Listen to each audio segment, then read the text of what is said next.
Olá e bem-vindos! Hoje vamos mergulhar de cabeça no universo de Haroldo de Campos, uma figura absolutamente central na cultura brasileira, cujo trabalho foi muito, mas muito para além da poesia a que estamos habituados. É que ele não se limitava a escrever palavras, ele desenhava com elas, e ao fazer isso, transformou por completo a ideia do que um poema podia ser. Ora bem, vamos começar já com um quebra-cabeças. Numa entrevista de 1996, Haroldo de Campos foi descrito assim: o mais barroco dos concretistas. Parem um segundo para pensar nisto. Lança-nos uma pergunta fascinante, não é? Como é que um poeta pode ser, ao mesmo tempo, concreto, ou seja, focado numa forma super rígida, visual, e barroco, um estilo conhecido pelo exagero, pela complexidade, por uma emoção quase a transbordar? Pois bem, é precisamente nesta contradição aparente que está a chave para compreendermos o gênio dele. Antes de mais nada, vamos pôr as coisas em perspectiva para perceber a verdadeira dimensão da sua importância. Porque Haroldo de Campos não era de todo uma figura secundária.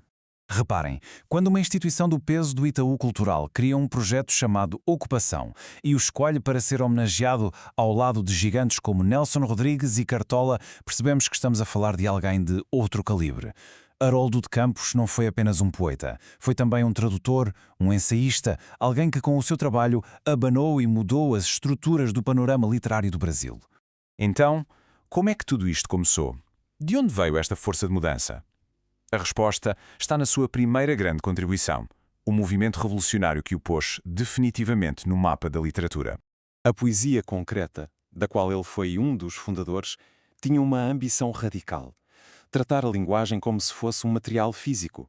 Imaginem a palavra não como uma ideia abstrata, mas como um tijolo ou argila, algo que se pode pegar, moldar, empilhar.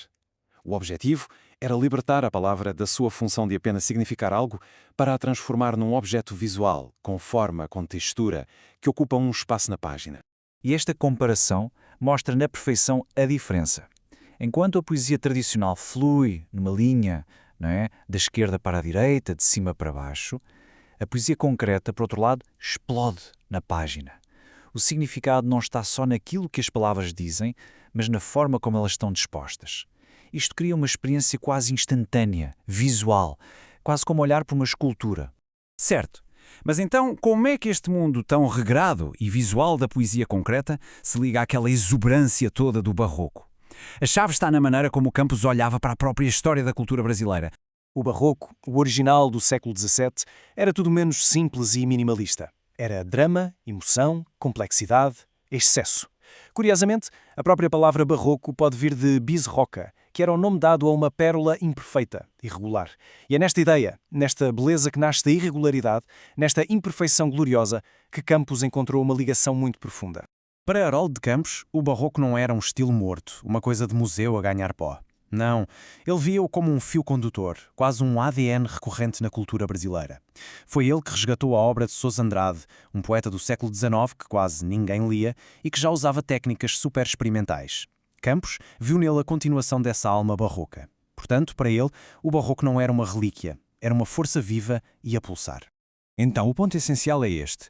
As características que ele tanto admirava no barroco, a irregularidade, a tensão entre opostos, a vontade de experimentar, a complexidade, eram no fundo as mesmas que ele próprio explorava na poesia concreta. Ele não via aqui uma contradição, via uma ligação, uma energia criativa partilhada. E olhem, esta analogia do jornalista Zuenir Ventura é simplesmente perfeita para entender isto. O barroco não está só nos livros, está no cinema visceral do Globo Rocha, está no drible imprevisível do Pelé, que ignora a racionalidade burra e prefere o gesto genial, a finta. É a alma da cultura brasileira a preferir o esplendor à regra. Ok, temos então esta fusão de ideias, a forma rigorosa do concretismo e a energia expansiva do barroco. Para materializar uma coisa destas, era preciso um projeto monumental, e foi isso que o levou à sua obra mais ambiciosa. Estamos a falar de Galáxias, a sua obra-prima, escrita ao longo de 13 anos, entre 1963 e 1976. Se há obra que representa o auge da sua visão neobarroca, é esta. Para percebermos o que é Galáxias, precisamos de uma palavra-chave: língua-viagem. A ideia é genial. A viagem não é descrita pela linguagem, a viagem acontece dentro da linguagem. Pensem nisto. A linguagem não é o barco que nos leva a um destino. A linguagem é o próprio oceano que estamos a explorar. O livro é um texto contínuo. sem pontos finais, que desafia qualquer ideia de princípio ou fim.